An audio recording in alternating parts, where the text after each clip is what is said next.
It'll protect aviation safety.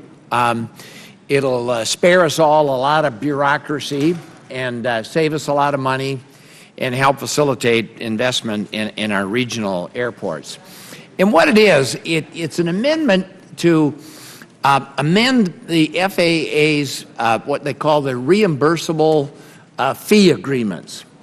And it would provide that when a State Department of Aviation has the engineering capabilities and the construction capabilities to make airport construction, alterations, buildings and adjustments, when they have that engineering capability and they can comply with FAA regulations, that they should be allowed to do that. So let me tell you the impetus for this amendment. So, and there's strong support for it for regional airports all over the country. In our little airport, we had this little pole building next alongside of a beautiful new terminal, and it had been built by an old-timer many years ago. It was falling apart. And, but under the terms of our airport agreement, when you build a hangar, you donate it to the local airport, and then you get lifetime uses of it.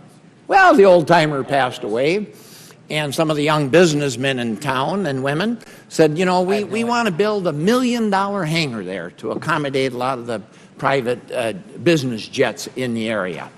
And we'll donate the $1 million, and the airport can have the hangar.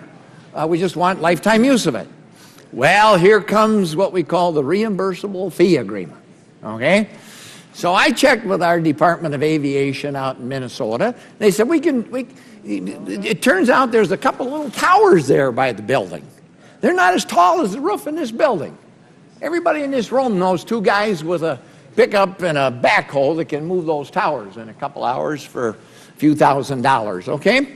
Now that's not going to satisfy FAA requirements. So they want to do a $200,000 feasibility study to move these two lousy towers.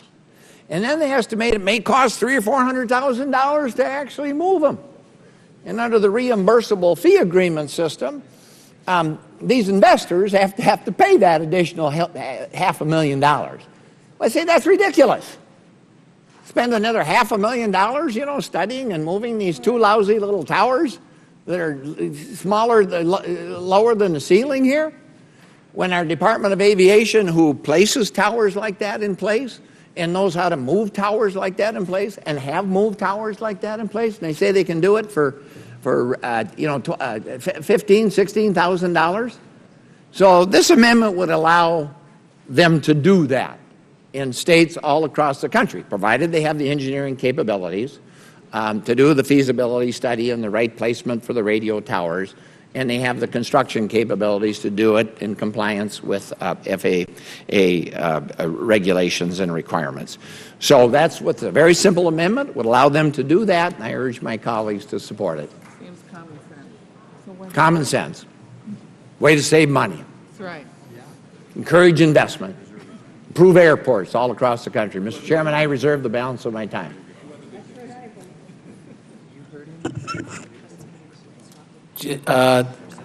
Anybody seek time in opposition? I guess I do. Oh, we are? Sorry.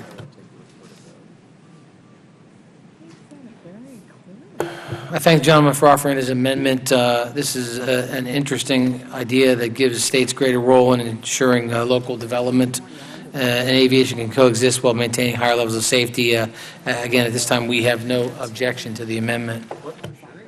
Really? Oh, that's what I'm told.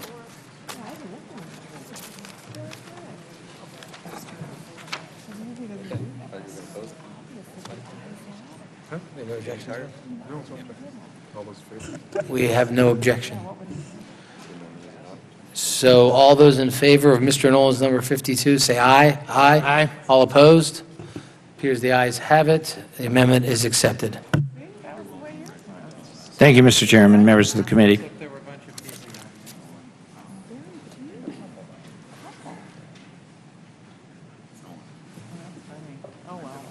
The next four amendments are Mr. Barletta, 54, Mr.